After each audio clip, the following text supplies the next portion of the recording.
श्री कृष्ण महाराज जी, प्रणाम दंडवत। अच्छा, ओम नमो नारायण स्वामी जी। ओम नमो नारायण स्वामी जी। ओम नमो नारायण।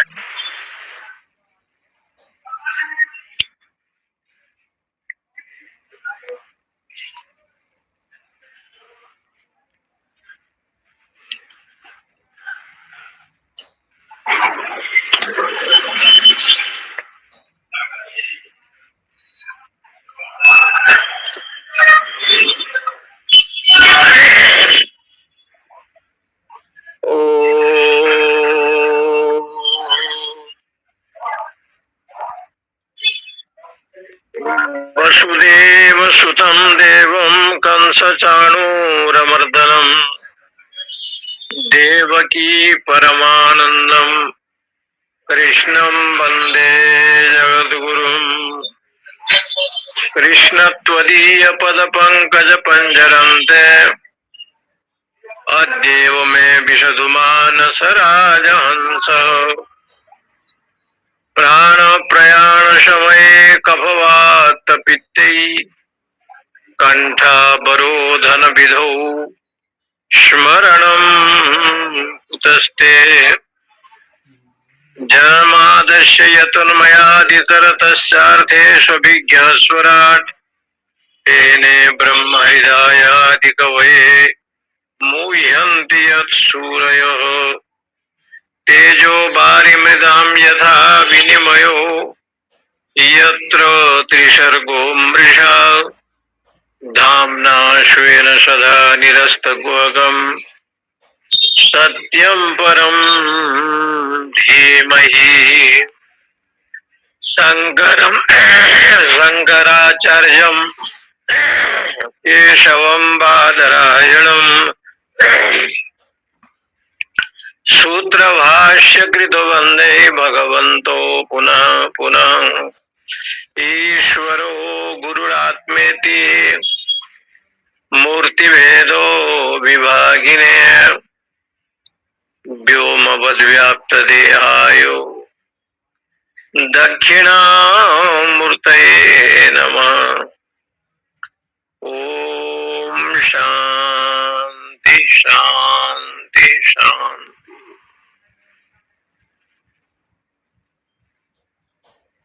तद्विद्धि प्रणिपातेन परिप्रश्नेन सेवया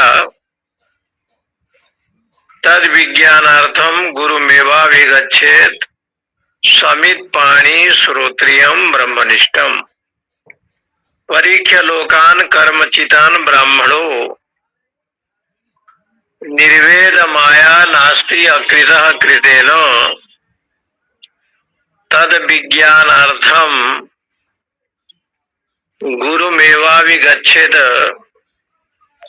समित पाणी श्रोत्रियम ब्रह्मनिष्ठम। यहाँ पर जो मुंडक उपनिषद में जो विषय का वर्णन किया गया कि जहाँ उपनिषद सिद्धांत है तरति शोकम आत्मविद।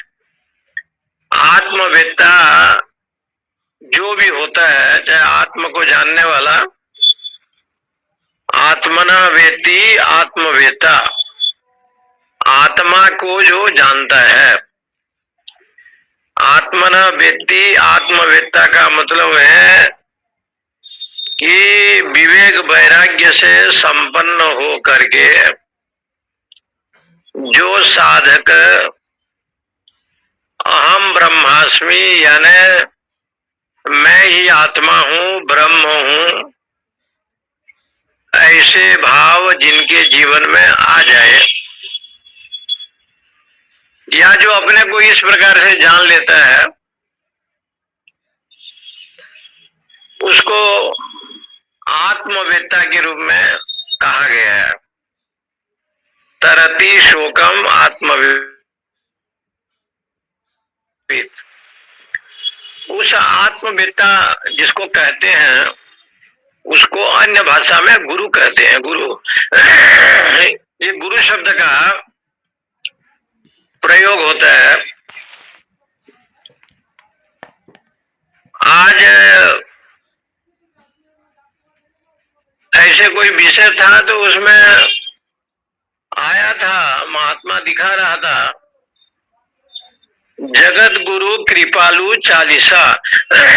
वृंदावन में जो जगत गुरु हुए हैं कृपालु जी महाराज, उनके नाम से चालीसा, जगत गुरु कृपालु चालीसा। तो सज्जन जी कह रहे थे कि देखिए इनके चालीसा है। हमने उनको समझाया कि दुनिया में सबकी चालीसा होती है। जब बाल पक जाए तो समझ लो चालीसा हो ही गया, इसमें कोई बड़ी बात नहीं है। ये तो हमारे यहाँ लालू चालीसा भी लिखा गया है, जब तक रहेगा आलू तब तक रहेगा लालू, ऐसे भी लोग बना रखा है। तो भाई विभिन्न प्रकार के जो प्रपंच है, उस प्रपंच में अपने नाम अपने जस कीर्ति के लिए ये संसार में लोग प्रयत्नशील रहते हैं। लेकिन यहाँ पर जो उपनिषद सिद्धांत है, उपनिषद पुरुष का जो वर्णन आया है, उसका वर्णन जब भगवान शंकराचार्य ने किया तो भगवान भाष्यकार ने सीधे सीधे लिखा है, त्रिगुणातीत आत्मा। आत्मा का लक्षण उन्होंने बताया कि त्रिगुण से रहित जो है वो आत्मा है। और ऐसे आत्मा की बात जब वो वर्णन करते हैं तो वहां सविशेष और निर्विशेष दोनों रूप का वर्णन ब्रह्म सूत्र में भगवान शंकराचार्य करते हैं।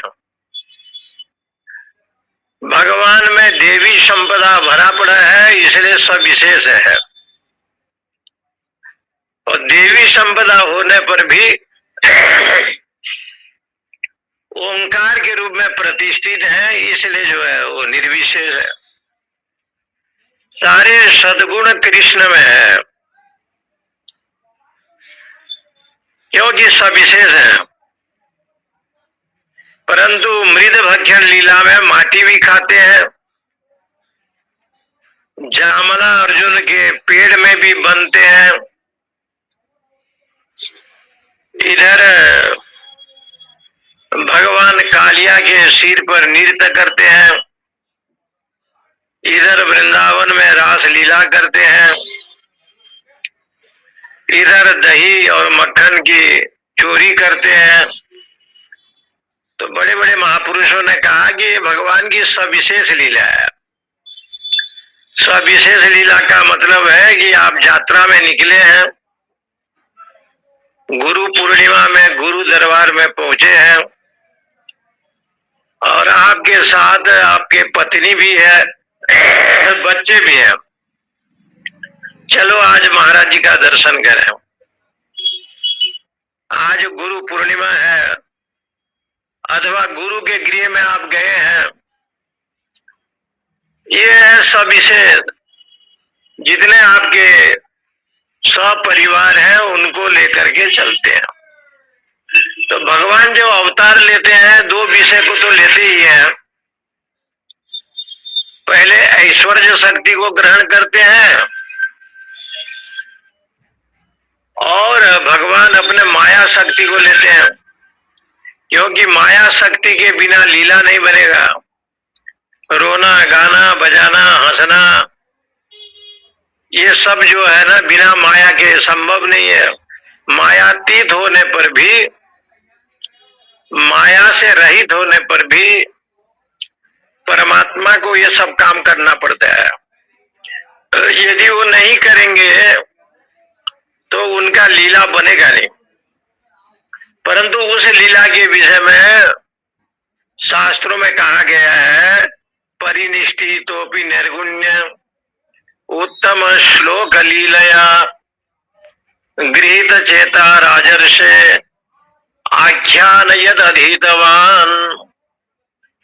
सुखदेव जी ने कहा कि परीक्षित परिनिष्ठितोपि निर्गुण्य, निर्गुण भक्ति ओम में भाव होने पर भी, निष्ठा होने पर भी उत्तम श्लोक लीलया। श्लोक कहते हैं गाथा को, श्लोक कहते हैं जस को, श्लोक कहते हैं स्वनाम को। इसलिए साधु समाज में किसी महापुरुष को जब सम्मान करते हैं तो कहते हैं स्वनाम धन्य। जैसे आप किसी संतों को कहा स्वनाम धन्य, ऐसे कहा जाता है और वहां पर संबोधन किया जाता है स्वनाम धन्य।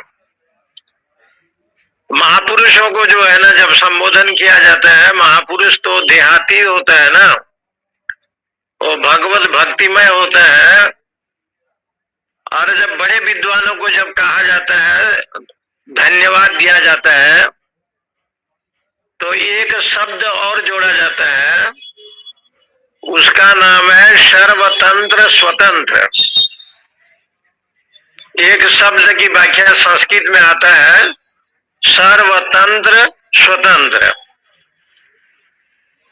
जिनको संपूर्ण वेद शास्त्र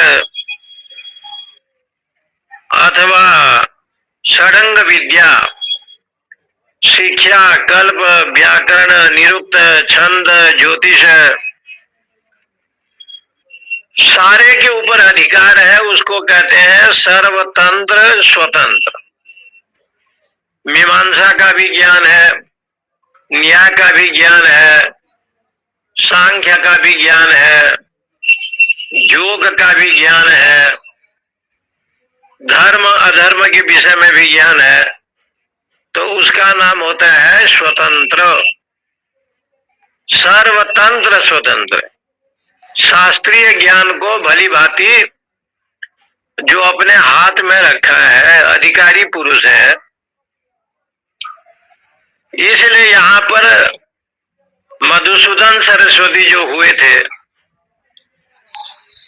उन्हीं के आगे लिखा जाता है सर्वतंत्र स्वतंत्र।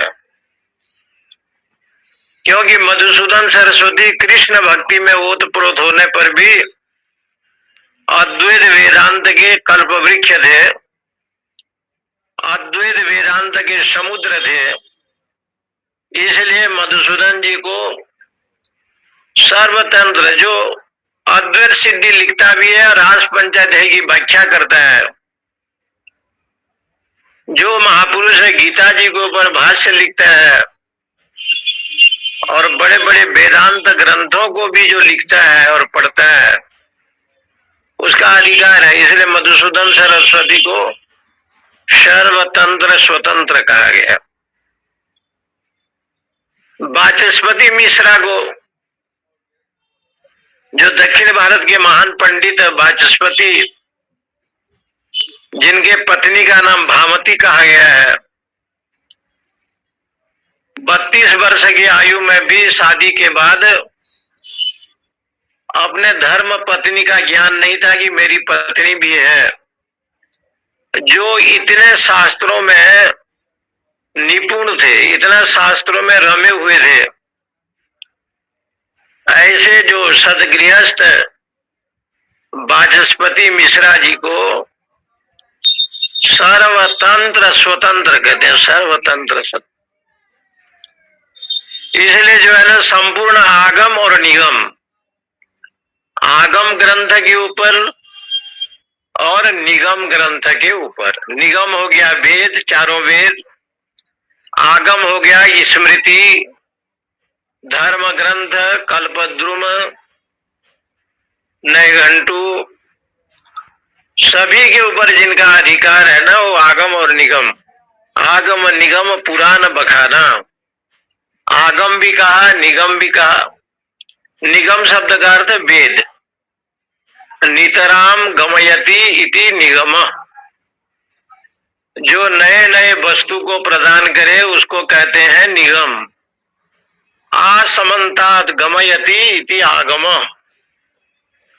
जो भली भांति ऋषि महर्षि के द्वारा प्रणीत मनुस्मृति, याज्ञवल्क्य स्मृति, पराशर स्मृति, व्यास स्मृति, इधर जो है नारद स्मृति, 88,000 का जो ग्रंथ है ऋषियों का, उसमें जो स्मृति परक ग्रंथ है भगवत गीता, और तद अनुसार स्मृति संबंधी जो पुराण 18 पुराण, तद संबंधी इतिहास महाभारत रामायण इत्यादि, उसके संबंधी जो अन्य नीति परक ग्रंथ है, सभी के प्रति जिनका अधिकार है उसको आगम कहते हैं। आगम, जो आगम होता है वो कर्मकांड, उपासना कांड, देव पूजन इत्यादि विधि को बताते हैं। इसलिए कहा गया आगम और निगम।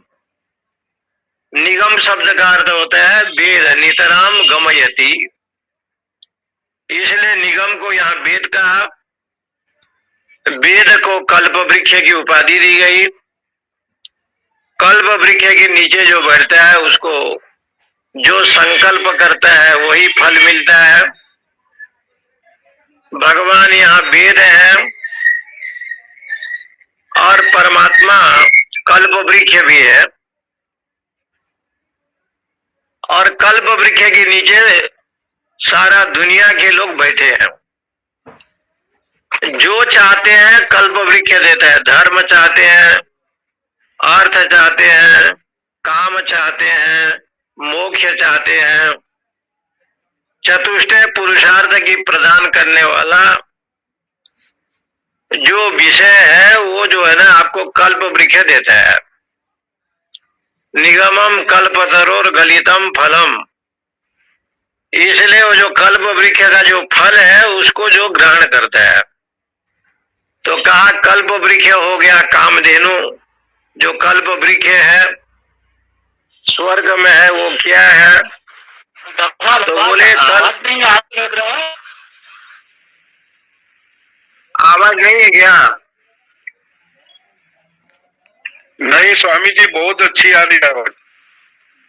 आवाज नहीं है? आवाज स्वामी जी बहुत अच्छी आ रही है, बहुत अच्छी आ रही है। सब आवाज आ रही क्या? दिवाकर जी अपना नेट चेक कर लीजिए, आवाज साफ आ रही है महाराज जी की। नेट चेक करिए अपना। आवाज अच्छी आ रही है महाराज जी। तो देखिए जो यहाँ पर जो गुरु की व्याख्या चल रही है ना, तो यहाँ निगम कल्पतरोर, निगम शब्द की व्याख्या जहाँ की गई है ना, निगम प्रमाण और आगम प्रमाण। आगम प्रमाण में मीमांसा इत्यादि ग्रंथ आते हैं। आगम प्रमाण में महर्षि जैमिनी का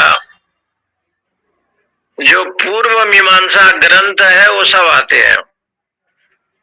और निगम प्रमाण में वेद को लेकर के वेद व्यास के द्वारा प्रणीत है, भगवान वेद व्यास के ब्रह्मसूत्रादि ग्रंथ आते हैं। इसलिए वहां पर ये शब्द का व्याख्या किया गया, भाई एक निगम है, निगम माने वेद, वेद का अर्थ है भगवान। यहाँ भगवान को वेद कहा गया है। क्यों कहा गया? कि भगवान के श्वास और प्रश्वास से वेद का प्रागट्य हुआ, और उस वेद के प्राकट्य से जैसे कल्प वृक्ष है स्वर्ग लोक में, और उस पेड़ के नीचे आप बैठेंगे तो सारे मनोकामना पूर्ण होता है। ये कल्प वृक्ष क्या है? तो यहाँ ग्रंथों में बताया, अथा तो धर्म जिज्ञासा, धर्म को जाने और धर्म का पालन करे, ये है मर्त मंडल में कल्प वृक्ष। उस कल्प वृक्ष का जो फल है ना वो सत्संग है, और सत्संग रूपी फल में जब आता है तो उनको धर्म का ज्ञान, अर्थ का ज्ञान, काम का ज्ञान, मोक्ष का ज्ञान, ऐसे यहाँ वर्णन किया गया। इसलिए परिनिष्ठितोपि निर्गुण्य उत्तम श्लोक लीलया, उत्तम श्लोक जो भगवान है श्लोक शब्द का अर्थ यहाँ श्लोक नहीं है, श्लोक शब्द का अर्थ होता है उनका जस, उनका कीर्ति, उनका जो लीला। वो उत्तम शब्द की व्याख्या की गई है जहां कोई कलंक न हो। कृष्ण वस्त्राहरण भी करते हैं, कृष्ण दही दूध भी, मक्खन भी चोरी करते हैं, जरासंध के दौड़ाने पर आप भागते भी हैं, काल जवन के लिए मुचुकुंद के पास जाते भी हैं, अर्जुन का रथ को हाँकते भी हैं, कर्ण के बाण आपको लगता भी है, लेकिन तब भी कहा गया कि आप कलंक रहित हैं, निष्कलंक। भगवान को निष्कलंक बताया गया, इसलिए जहां कोई कलंक न हो उसको कहते हैं उत्तम। उत्तम श्लोक, वो उनका जो गाथा है, श्लोक शब्द का अर्थ गाथा, उनका जो जस है, कीर्ति है। इसलिए वाल्मीकि जी ने पूछा नारद जी से, ऐसे एक व्यक्ति का नाम बताइए जो उत्तम श्लोक हो। भगवान नारद जी ने कहा, वाल्मीकि संसार में उत्तम श्लोक तो मेरी दृष्टि में चरितम रघुनाथस्य शतकोटि प्रविस्तरम। रघुनाथ जी की जो लीला है ना, मर्यादा पुरुषोत्तम के रूप में इस समय जो अयोध्या में आए हैं राजा दशरथ के घर में, सबसे बड़ा उत्तम श्लोक वही है। इसलिए चरितम रघुनाथस्य शतकोटि प्रविस्तरम, वाल्मीकि रामायण में आया। कुंजंत राम रामेति, क्योंकि जहां पर राम राम का उच्चारण होता है और राम का रसास्वादन संत लोग, ऋषि लोग करते हैं, इसलिए शब्द का प्रयोग बड़ा अच्छा लगता है कि सर्वतंत्र स्वतंत्र, पंडित वाचस्पति मिश्रा। लेकिन यहाँ कृष्ण को यह शब्द से प्रयोग नहीं किया गया। आप सर्वतंत्र स्वतंत्र हैं, आप ये है। भगवान वेद व्यास का बनाया हुआ ये श्लोक है जो अन्य स्थान पर है। वसुदेव सुतम देवम कंस चाणूर मर्दनम देवकी परमानंदम कृष्णम। देवकी को परम आनंद देने वाला, मोक्ष प्रदान करने वाला जो भगवान कृष्ण है।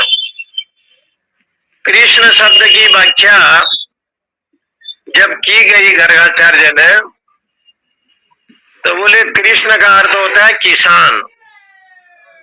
किसान खेत को जोतता है, फसल उगाता है, आलू लगाता है, धान लगाता है, और उसे वो समय पर जो है ना फसल होते हैं। तो ये भगवान भी एक किसान है। व्यक्ति मोक्ष के निमित्त साधना करता है, धर्म के निमित्त जो है दान करता है, अर्थ के निमित्त सत्कर्म करता है, और पुत्रादि के निमित्त जो है ना काम का सेवन करता है। ये जितने कर्म वो करता है, धर्म अर्थ काम मोक्ष, धर्म को लेकर के करता है, अधर्म पूर्वक नहीं करता। और ये सब कराने वाले भगवान हैं, इसलिए उनको कहा गया है, ये कृष्ण कहा गया।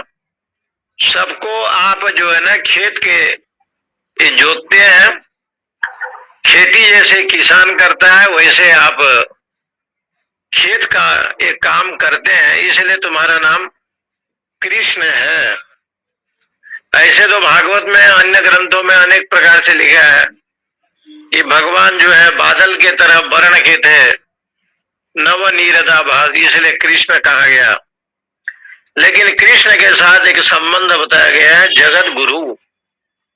आप जगत के गुरु हैं। वहां पर महापुरुषों ने अनेक अर्थ किया। जगत जो है गच्छति इति जगत, जो परिवर्तनशील है उसको कहते हैं जगत। कल आप निर्वस्त्र थे, कुछ कपड़े नहीं पहनते थे, और आज कपड़े पहन लिए, तो बोले कपड़ा हमने पहना तो स्वयं पहना कि कपड़ा पहनाया गया? बोले नहीं नहीं, कपड़ा पहनाया गया, वस्त्र जो है ना पहनाया गया। बच्चे को दूधमुहा बच्चा है, आज जन्म हुआ है, अभी 2 महीना हुआ है, और उसके माँ ने, घर वालों ने उस जो शिशु है, बालक है, उसको जो है ना ढकने का काम किया। ढका किसने? घर वालों ने, उसके माँ ने। ढकने का काम जो है ना उसको किया गया। तो बोले कपड़ा स्वयं पहना था कि नहीं पहना था? बोले नहीं, स्वयं नहीं पहनता है, ढकने का काम किया जाता है। ये सिद्धांत ये ही कहता है कि जीव का जब जन्म होता है ना निर्वस्त्र होकर के, बच्चा हो बच्ची हो, लेकिन उसको आवरण देने का काम जो है ना उनके संबंधी लोग ही करते हैं, चाहे माँ करे चाहे और कोई करे, उनके लिए अलग प्रकार से।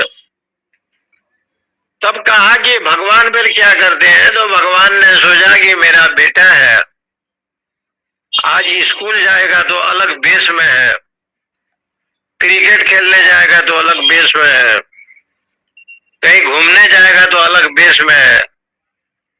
तो 10 प्रकार की जो है ना डिजाइन बना करके घर में उस बच्चे के लिए अनेक प्रकार से विकल्प करते हैं।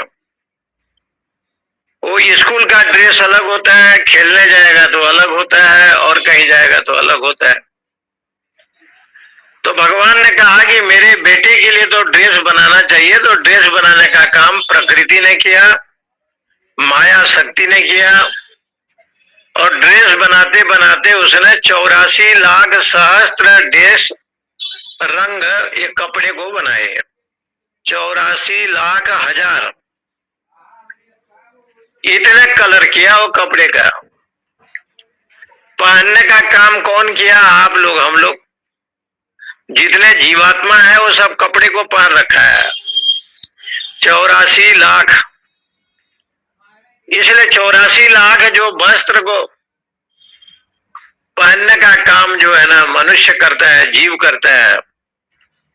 कभी कोई जोनी में जाता है, अंडज में, स्वेदज में, उद्भिज में, जरायुज में। इसलिए यहाँ पर ये शब्द का प्रयोग किया है कि माया ने उसको, ईश्वर की जो शक्ति है, माया शक्ति, उसने बनाया, भगवान को दिखाया। मुदम आप देव, भगवान बड़े प्रसन्न हो गए। इसलिए जो आवरण है ना, आवरण स्वतः आकर के नहीं कहा कि आवरण कराने के लोग हैं, जो घर वाले बच्चे शिशु को कोई न वस्त्र कोई न कपड़ा पहनाते हैं। स्वयं जो आवरण था चित्त वृत्ति में, अनेक जन्म संसार, विवेक चूड़ामणि में कहा गया है, अनेक जन्म जन्मांतर के जो कर्म है, संचित कर्म, वो धीरे धीरे आकर के वो संसार में जो है ना आवरण देता है। लेकिन जो आवृतम ज्ञान में तेना ज्ञानिनो लिप्य परिणा काम रूपेण कौन्तेय दुष्पुरेण नलेन चो, क्योंकि संकल्प के द्वारा ये मनुष्य की सृष्टि हुई है, जीव सृष्टि।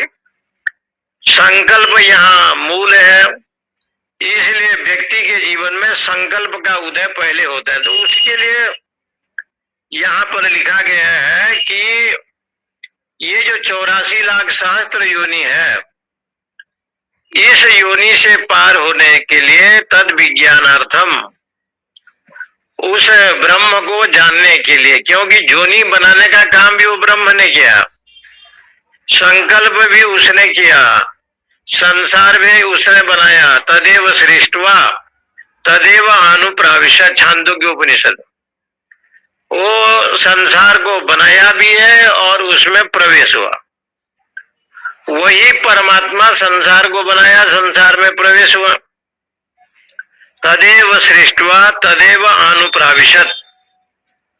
इसलिए यहाँ पर कहते हैं कि उस ब्रह्म को जानने के लिए गुरु के पास जाना चाहिए। तब लोगों ने पूछा कि गुरु मिलेंगे कहाँ, किस गुरु को ढूंढने जावे? बोले गुरु को ढूंढना नहीं पड़ता।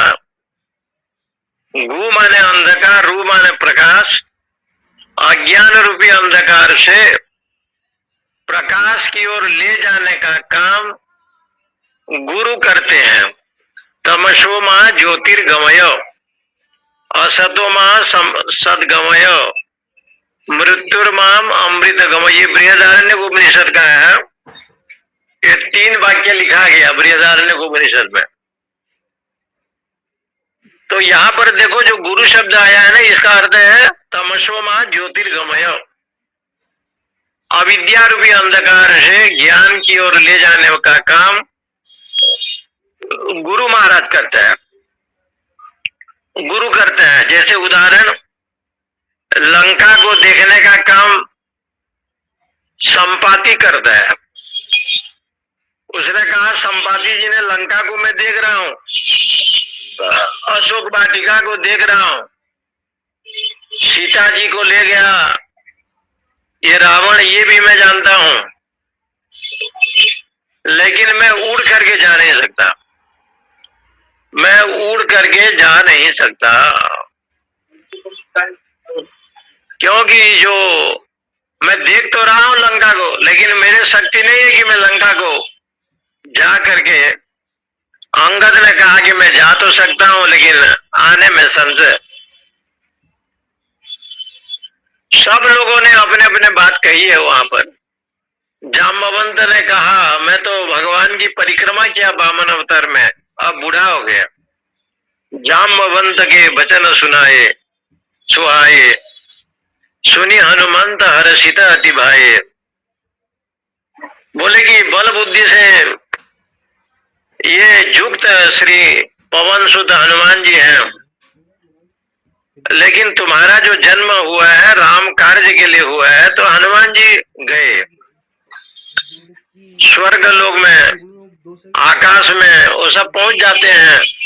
तो हनुमान जी जब गए तो यहाँ पर ये बात सिद्ध करते हैं कि हनुमान जी जब गए तो एक शब्द से उनको अच्छा लगा, राम काज लागी तब अवतारा। इतने में हनुमान जी प्रसन्न हो गए कि तुम्हारा जन्म राम जी के लिए हुआ है, इसलिए भगवान कृष्ण, भगवान राम, भगवान के अवतार की लीला जहां भी आया है ना जी, सर्वप्रथम शिव जी को लिया गया है। शिव का वंदना की गई है, शिव को प्रणाम किया गया है, क्योंकि शिव ही गुरु है। शंकराचार्य शिव है और दक्षिणामूर्ति शंकर है। और शंकर भगवान जो है ना साक्षात गुरु रूप में है। तो गुरु के रूप में आपको जब भी कभी कोई मिले तो भगवान ही स्वयं गुरु बन करके पधारते हैं, ऐसे लिखा है। कभी कभी जो है ना गुरु को हमारे यहाँ कैलाश आश्रम ऋषिकेश के जिस समय चैतन्य गिरी शास्त्री महामंडलेश्वर जी थे, और उस समय वो बड़े बड़े महात्मा थे। उस समय की बात है, छोटे महाराज जी हरिहर तीर्थ जी थे, चैतन्य गिरी शास्त्री जी थे। तो उस समय जो है ना एक पूर्णानंद आश्रम का करके एक महात्मा जी रहते थे। आश्रम नाम दशनामी में आश्रम नामा के भी संत रहते थे। वो व्यक्ति जो है ना बलिया में आए, बलिया में। और बलिया में जब आए तो उस समय बहुत मतलब त्यागी महापुरुष के रूप में रामकृष्ण परमहंस को जो वेदांत पढ़ाया और दीक्षा दिया, ऐसे जो महात्मा जी थे जिनको भगवती काली जी ने कहा कि जाकर के वेदांत पढ़ो, और रामकृष्ण परमहंस वेदांत पढ़ने के लिए तोतापुरी के पास। तोतापुरी का शब्द एकदम तोता जैसे था, कोकिल का जैसे रूप था, इतना सुंदर शब्द बोलते थे। बिल्कुल जो है ना वो दंड कमंडल भी धारण नहीं करते थे, लंगोटी भी नहीं पहनते थे। और तोतापुरी जी के पास हे बाबा देरी हो तोतापुरी के पास जो है यहाँ गए और तोतापुरी बलिया क्षेत्र में उस समय घूम रहे थे। जहाँ भृगु क्षेत्र है वहां पर गंगा जी है, पावन स्थान है, जहाँ भगवान ने भृगु महाराज जी ने भगवान को लात मारी, वो बलिया बहुत सुंदर जगह है। उस बलिया क्षेत्र में जो है वो पहुंचे। रामकृष्ण परमहंस जी को देख करके तोतापुरी जी ने कहा कि मुझे पता है कि तुमको जगदम्बा काली जी ने भेजा है और तुम हमसे वेदांत पढ़ने के लिए आए। वेदांत क्या पढ़ोगे तुम? और ये ज्ञान आपको यदि इस विषय को देखना होगा तो जो विवेकानंद मिशन की जो पुस्तक निकलता है, जिसकी व्याख्या विवेकानंद स्वामी जी ने की है, उसमें लिखा है तोतापुरी के विषय को। तो उन्होंने कहा कि जो जगदम्बा है सर्वस्वरूप सर्वेशे सर्वशक्ति समन्विते भय व्यस्त्राहिनो देवी दुर्गे देवी नमस्तुते, सब कुछ वही है। इसी को जानने के लिए और समझने के लिए मैं आपके पास आया हूं। सर्व खलु इदम ब्रह्म निह नानास्ति किंचन, इसको जानने के लिए और इसको जो है ना श्रवण करने के लिए, समझने के लिए आपके पास आया। तो तोतापुरी जी के पास माता जी ने रामकृष्ण परमहंस जी को स्वयं भेजा। इसलिए गुरु के रूप में तो भगवान आते, गुरु को साक्षात भगवान इसलिए कहा गया है कि भाई गुरु साक्षात भगवान कह करके इसलिए कहते हैं कि भगवान ही गुरु के रूप में दर्शन देते हैं। ऐसे शास्त्रों में कहा गया। देखिए राम जी के कई गुरु थे, विश्वामित्र महामुनि थे, वशिष्ठ जी थे, अगस्त महामुनि जी थे, तीन तो उनके गुरु ही थे। और गुरु के रूप में साक्षात परमात्मा, किसी भी महापुरुष से आप दीक्षा ग्रहण करते हैं तो साक्षात भगवान ही गुरु के रूप में दर्शन देते हैं। ये जो गुरु है, गुरु एवं साक्षात, साक्षात ही परमेश्वर है, ऐसे शास्त्रों में कहा गया है। गुरु ही साक्षात है। और इसलिए वो गुरु क्यों अंधकार से प्रकाश की ओर ले जाना चाहता है, इसलिए गुरु को जो है ना यहाँ भगवान से जो है ना तुलना की गई है। गुरुर ब्रह्मा गुरुर विष्णु गुरुर्देवो महेश्वर, गुरु साक्षात परम ब्रह्म। परम ब्रह्म शब्द से इसलिए कहा गया है कि आप ब्रह्म तो है लेकिन परम है। ब्रह्म तो व्यापक है लेकिन परम ब्रह्म शब्द का अर्थ है इंद्रियों से बड़ा मन है, मन से बड़ा बुद्धि है, बुद्धि से बड़ा ये महतत्व है, उससे बड़ा जो है समष्टि रूप में अहंकार है, अहंकार से बड़ा प्रकृति है, माया है, अविद्या है, उससे बड़ा कोई यदि है, पर है तो भगवान है। इसलिए प्रकृति है पुरुषम परम, इसलिए आप परम है। परम परम माने उत्तरोत्तर उत्तम। इंद्रियाणि परान्याहु इंद्रियेभ्यो परम मन, मनसस्तु परा बुद्धेर बुद्धे परस्ततु सह एवं बुद्धे। इस प्रकार से जान करके वो अपने गुरुदेव के चरणों में वो प्रणाम करता है, गुरु मंत्र देता है। जब लोग सन्यासी बनते हैं तो बिरजा होम किया जाता है और बिरजा होम के द्वारा जो है उनको गुरु मंत्र दिया जाता है। गुरु मंत्र प्रेस मंत्र के द्वारा जब देते हैं, इसलिए ऐसे है। कभी कभी इसमें जो है ना बहुत विडंबना दिखाई देता है आजकल के जमाने में। द्रोणाचार्य को एकलव्य ने नहीं देखा लेकिन गुरु बनाया। क्योंकि द्रोणाचार्य के पास एकलव्य गए, उन्होंने मना कर दिया, लेकिन उसने गुरु मान लिया कि ये मेरे गुरु हैं द्रोणाचार्य जी। अर्जुन जितना निपुण थे, एकलव्य उतना निपुण था, क्योंकि गुरु निष्ठा, गुरु बनाना उतना सरल नहीं है। आप गुरु बना सकते हैं, लेकिन गुरु जी में निष्ठा होना, गुरु जी में दृढ़ विश्वास होना, गुरु जी में उनके मंत्र के ऊपर पूर्ण निष्ठा होना,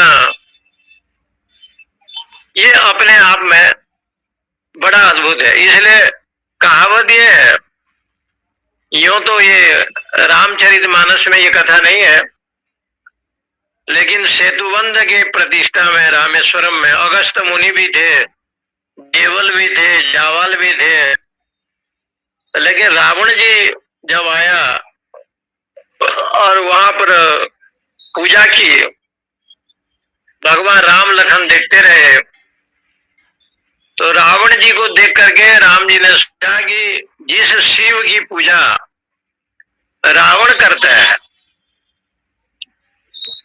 और तांडव नृत्य के द्वारा जो पूजा करता है, तांडव के द्वारा जटा कटा संभ्रम, जिस रावण ने कैलाश को उठाने का प्रयास किया, भगवान शंकर जी ने रावण नाम दिया, क्योंकि रावण रोया तो उसको रावण नाम दिया गया। दशानन का नाम पड़ गया रावण। मही पादाघाता ब्रजति सहसा संशय पदम पदम विष्णु भ्राम्यत, क्योंकि ये पाताल लोक को जो है ना, कैलाश लोक को उठा रहा था, तो बोले कि रावण जितना परम शिव भक्त है ना, उससे बड़ा शिव भक्त नहीं है, और शिव भक्त आ जाए शिव के पास तो इससे बड़ा प्रसन्नता महादेव को क्या हो सकता है। महादेव इसी में प्रसन्न है। लोमस परम शिव भक्त है, भूसुंडी भले हो न हो, लेकिन लोमस को देख करके भूसुंडी जी को भगवान ने क्षमा दान दिया। नमामीश मीशान निर्वाण रूपम गाने वाला लोमस महर्षि भगवान शंकर के परम भक्त, और आज शंकर के परम भक्त है रावण। इसलिए एक अर्थ अच्छा विश्लेषण किया गया कि रावण जो है ना, भले कुछ हो, लेकिन महादेव के परम भक्त है, शिव जी के परम भक्त है। इसलिए भगवान को जो त्रिलोचन कहा गया है, आपका 3 नेत्र है, 2 नेत्र की व्याख्या तो शास्त्रों में की गई है, चंद्र सूर्य इत्यादि, लेकिन एक नेत्र जो ज्ञान लोचन है, जो ज्ञान है, जो दिव्य है, उस लोचन का साक्षात्कार कोई दूसरा नहीं करा सकता। उस लोचन का साक्षात्कार जो करता है उसको कहते हैं गुरु। और ऐसे जो गुरु शब्द आया है शास्त्रों में, इसके ऊपर गुरु गीता लिखा गया कि भाई गुरु क्या है। गुरु साक्षात जो है ना, परमात्मा ही गुरु के रूप में दर्शन देता है। इसलिए ऐसे दृष्टि शिष्य को होना चाहिए कि गुरु साक्षात परम ब्रह्म, सारे इंद्रिय, सारे मन, सारे बुद्धि। एक महात्मा जी बड़े भाव से गुरु बनाने के लिए साधना सदन पहुंचे हरिद्वार।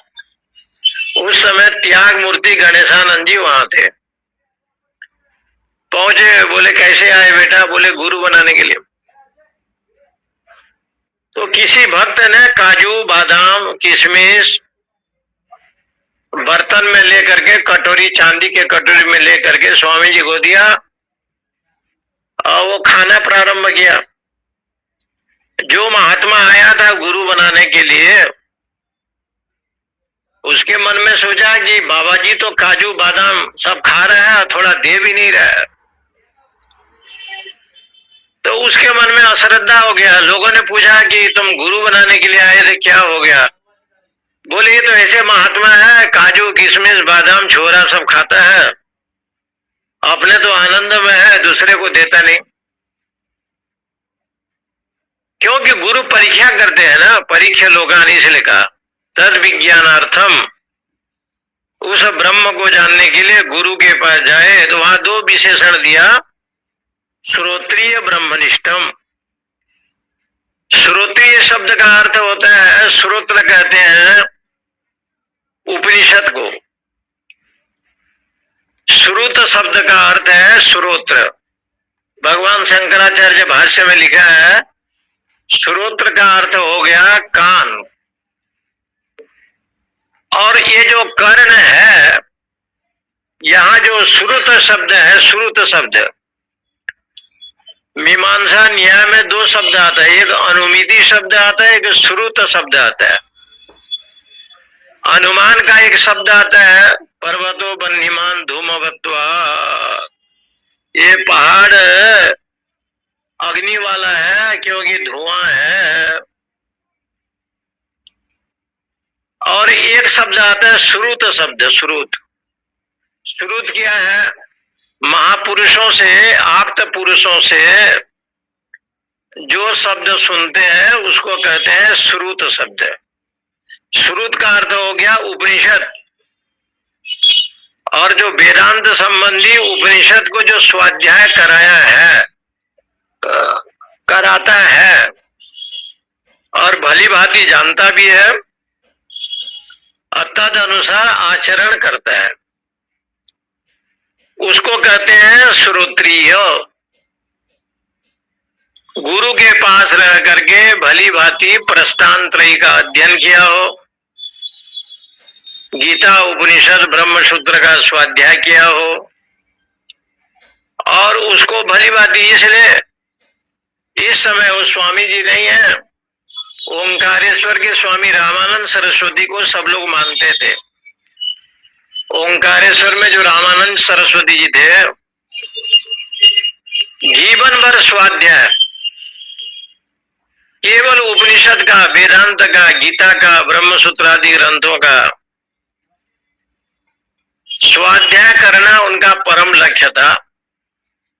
इसलिए श्रोत्रिय शब्द का अर्थ बताया गया, जो वेद वेदांत आदि ग्रंथों का स्वाध्याय कराए। इसलिए भगवान शंकराचार्य ने चारों शिष्यों को स्वाध्याय में कराया। उसमें जो भी जितने भी शिष्य थे, मंडन मिश्र से लेकर के चारों शिष्यों को पढ़ाते थे और स्वाध्याय कराते थे। तो श्रोत्रिय शब्द का ये अर्थ है, श्रोत्रिय छंदो अधिते, ये सूत्र है। व्याकरण में ऐसे शब्द है, श्रु श्रवण धातु से श्रोत्रिय शब्द बनता है। उसका अर्थ होता है कि कान में जो है ना, भगवत कथा को सुनता है। कब तक सुनता है? तो कहता अनेक जन्म तक सुनता है, एक जन्म में नहीं सुनता। 100 साल की आयु तक सुनता है, बोले नहीं, वो हमेशा सुनता है, उसके सुनने की इच्छा रहती है, क्योंकि वो सुनता है। राजा रंतिदेव जी ने कहा कि मुझे एक जन्म नहीं चाहिए, अनेक जन्म चाहिए। भवंती हृद कर्ण रसायन, तुम्हारी कथा को हमारी सुनने की बहुत इच्छा है महाराज। तो कथा तो हम सुनाते हैं, और मैं सुनना चाहूंगा, कितना 100 साल सुनेंगे? बोले कि नहीं नहीं, भर ही निरंतर हो ही न पूरे, इनके सदन हृदय तब रूरे। इसलिए जो गुरु वेदांत उपनिषद इत्यादि का स्वाध्याय करते हैं, हमारे यहाँ बड़े सिद्ध महात्मा हुए हैं, अब तो नहीं रहे।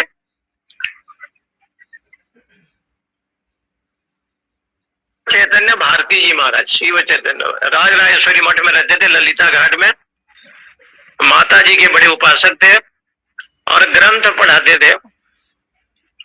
उस समय बचपन में गुरु शरणानंद जी महाराज, जो रमण रीति वाले हैं इस समय, ये भोलागिरी विद्या भवन में पढ़ने के लिए रहते थे। पढ़ने जाते थे तो सुबह जाते थे, उनके बर्तन को धोते थे, झाड़ू पोछा लगाते थे, दूध गर्म करते थे, भोजन भी सहयोग करते थे, और 2-3 घंटा जो समय रहता था वो पढ़ते थे। और वो जब पाठ पढ़ाते थे वो स्वामी जी इतना बड़े साधक थे, ये पैसा को तो छुए नहीं, स्त्री को कभी देखे नहीं ठीक से, और नित्य रात के 2 बजे विश्वनाथ में आना मंगला आरती में, और ग्रंथ जब वो पढ़ाते थे हमने देखा कि 90-95 वर्ष में भी उनको सब याद था। वो केवल एक चीज का विरोध करते थे, स्वाध्याय यदि करना है और तुम्हें कथा कहनी है तो भाई पढ़ो मत, तुम कथा प्रवचन करके नोट पानी कमाओगे, व्यापारी बनिया को खुश करोगे, जो शास्त्र में नहीं लिखा है वो बोलोगे, तो यदि कथा प्रवचन करनी है तो हमारे पास आया मत करो। और कभी भी जिसको पढ़ाया अपने जीवन में संपूर्ण ग्रंथ पढ़ाया था महाराज ने वामदेव जी को, वृंदावन के जो वामदेव जी हैं, जिन्होंने अशोक सिंघल के साथ जो है विश्व हिंदू परिषद के साथ राम जन्मभूमि का आंदोलन किया था, संत वामदेव जी अखंडानंद आश्रम में रहते, उनको सारे ग्रंथ पढ़ाया। अंतर्मुखी वृत्ति को जो है ना शास्त्रों में कहा गया है श्रोत्रिय, जो भली भांति स्वाध्याय करा हो या कर सकता हो या कराया हो या कर रहा हो, उसको यहाँ पर क्यों कहा गया? आपके मन में जो शंका होगा उसका नाश करने वाला कोई प्रश्न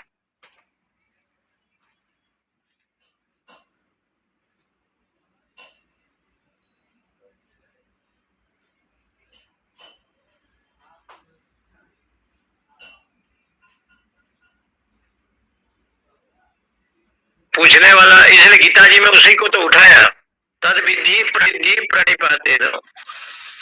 उस ईश्वर को जानने के लिए गुरु को जो है ना प्रणिपाते न, पूर्ण रूप से नमस्कार करे, प्रणाम करे। प्रणिपाते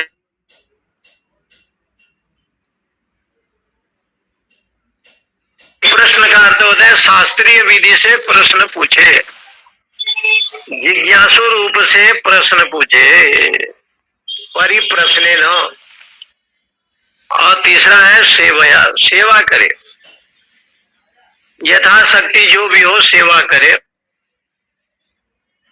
एक ने कहा कि गुरु के पास जावे और सेवा करने वाले बहुत लोग हैं, झाड़ू पोछा, उनके मंदिर भोजनालय बहुत है, और गुरु सेवा लेना नहीं चाहते हैं, तो सेवा क्या है? कहा कि गुरु के गुरुद्वारे में मौन होकर के बैठना भी सेवा है। आप गुरु के पास गए और मौन होकर के ध्यान मग्न हैं, मौन होकर के बैठे हैं पद्मासन में, गुरु मंत्र का जप करते हैं, ये भी तो सेवा है। झाड़ू पोछा लगाना वो तो सेवा है ही, भगवान के लिए फल पुत्र लाना ये भी सेवा है। तब कहा कि भाई सेवा ये है कि हम आपके हैं, आप हमारी हैं, इसको भी तो सेवा कहते हैं। इसलिए कहा कि सेवया। कभी कभी संतों ने ये व्याख्या की कि जैसे आप बनारस में पधारे और आपका गुरु दरवाजा है, गुरुद्वारा है, गुरुजी 4 बजे उठ जाते हैं, तो शिष्य का काम है कि आपको 3:30 बजे उठना चाहिए। ब्रह्म मुहूर्त के बेला में स्नान ध्यान करके पूजा अर्चना करके जो साधना है उसमें रहना चाहिए। इसलिए एक सेवा ये बताया है, परिप्रश्नेन सेवया।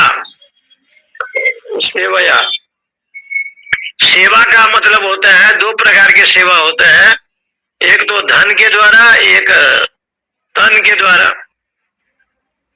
शरीर के द्वारा भी सेवा हो सकता है, धन के द्वारा भी सेवा हो सकता है, इसलिए वहां पर लिखा गया श्रोत्रिय। जिनको भली भांति उपनिषद विद्या का ज्ञान है ऐसे गुरु के पास जावे। और दूसरा विशेषण दिया ब्रह्मनिष्ठ। ब्रह्मणि निष्ठा यस्य इति ब्रह्मनिष्ठ। ब्रह्म में जिनकी निष्ठा है वो ब्रह्मनिष्ठ है। ये बड़े महात्मा थे, अभी थोड़े दिन पहले उनको पटना जाना था और एक कलेक्टर के घर में गए, उसका निमंत्रण था। वो जो कलेक्टर बना हुआ था उनके घर पहुंचे, उनके लिए खाना पीना रहन सहन सारी व्यवस्था किया था। दरवाजे में कुत्ता बांध रखा था, कुत्ता। और वो कुत्ते को देख करके वो मंडलेश्वर भड़क उठे, बोले कि इसके घर में तो रहने योग्य नहीं है। बहुत मना किया। वो स्वामी जी ने कहा कि तेरे घर में गौ नहीं हो सकता है, ये कुत्ते को पाला है तो गेट में रखा है उसको। ठीक है गेट में रखते हो, लेकिन एक महात्मा तुम्हारा गुरु आ रहा है और कुत्ता तो भोगने का काम करेगा, चाहे वो गुरु हो या शिष्य हो। वो महाराज ने उसके घर में पानी तक नहीं पिया, कार में बैठे चले गए। बहुत दुखी हुआ, रोया, लेकिन वो महात्मा जी माने नहीं। बोले जिनके घर में कुत्ते होंगे ना उसके घर का पानी नहीं पीना चाहिए। तुम एक रख सकते थे। तो ब्रह्मनिष्ठ का मतलब होता है अहम ब्रह्मास्मि का बोध।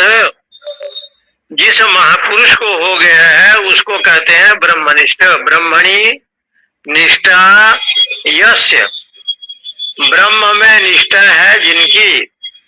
ब्रह्म का क्या लक्षण बताया? असंगोयम पुरुष, मैं असंग हूं, मैं इंद्री नहीं, मन नहीं, वाणी नहीं, न मैं राग द्वेषो, न मैं जन्म मृत्यु, न मैं मृत्यु शंका, चिदानंद रूप शिवोहम शिवोहम। ऐसे जो भाव आता है जहां पर, उसको ब्रह्मनिष्ठ कहा गया। ब्रह्म व्यापक है तो मैं भी व्यापक हूं। ब्रह्म जो है असंग है तो मैं भी असंग हूं। ब्रह्म देहातीत है तो मैं भी ऐसे हूं। ब्रह्म पंचकोशातीत है तो मैं भी ऐसे हूं। ऐसे निष्ठा जिनकी हो गई है, अहम ब्रह्मास्मि इस प्रकार का बोध है जिन साधक को हो गया है, इसका सीधा उदाहरण वृंदावन में उड़िया बाबा जी महाराज जी थे। उड़िया बाबा जी, उड़िया बाबा जी का जीवन पूरा ब्रह्मनिष्ठ था। उनका भोजन बनाने वाला व्यक्ति ने उनके सिर को काट दिया, चोट पहुंचाया, लेकिन बाबा जी जब होश में थे तो उन्होंने कहा इसको मारो मत। स्वामी अखंडानंद जी भागवत की कथा कह रहे थे, उड़िया बाबा जी कथा करा रहे थे, और ये कांड जब घट गया तब भी उनके जीवन में देहाध्यास नहीं हुआ। इससे सिद्ध होता है ऐसे कई महापुरुष आपको मिलेंगे जो ब्रह्मनिष्ठ महापुरुष हैं, बड़े बड़े संत हुए हैं सभी जगह पर। तो ऐसे ब्रह्मनिष्ठ यदि होगा ना तो संसार को नहीं चाहेगा। यहाँ ब्रह्मनिष्ठ कह करके इसलिए कहा गया कि संसार के भोग विलास पदार्थ की इच्छा नहीं करता, कामिनी और कांचन की इच्छा नहीं करता, उसके मन में एकमात्र ब्रह्मी भाव होता है। इसलिए गुरु का दो विशेषण है, श्रोत्रिय ब्रह्मनिष्ठ। ऐसे गुरु का दो विशेषण दिया। आजकल तो लोग बहुत कुछ लिख देता है। कुंभ मेला में देखा कि एक से उपाधि से युक्त लोग थे, लिखते हैं, लेकिन वेदांत उपनिषद में ऐसे नहीं कहा। तद विज्ञानार्थम गुरुमेवा विगच्छेत, समित पाणी, हाथ जोड़ करके या लकड़ी के समिधा लेकर के श्रोत्रिय ब्रह्मनिष्ठम, श्रोत्रिय उपनिषद को जानने वाला, स्वाध्याय कराने वाला और ब्रह्मनिष्ठ महापुरुष जो है वो ऐसे महापुरुष को उनके पास जाकर के प्रणाम करे, वंदन करे। गुरु का दर्शन से ही वो मोक्ष हो जाता है, सारा मंत्र मिल जाता है, रिद्धि सिद्धि मिल जाती है। इसलिए कहा जाता है बार बार, गुरु बिनु भव निधि तरहि न कोई, जो शंकर बिरंज समास होई। इसलिए तद विज्ञानार्थम गुरु में विगच्छेत्, मुंडक उपनिषद में कहा है, वहां देख लीजिएगा। ओम पूर्णमद पूर्णमिदं पूर्णात् पूर्णमुदच्यते पूर्णस्य पूर्णमादाय पूर्णमेवावशिष्यते। ओम शांति शांति शांति। हरि ओम।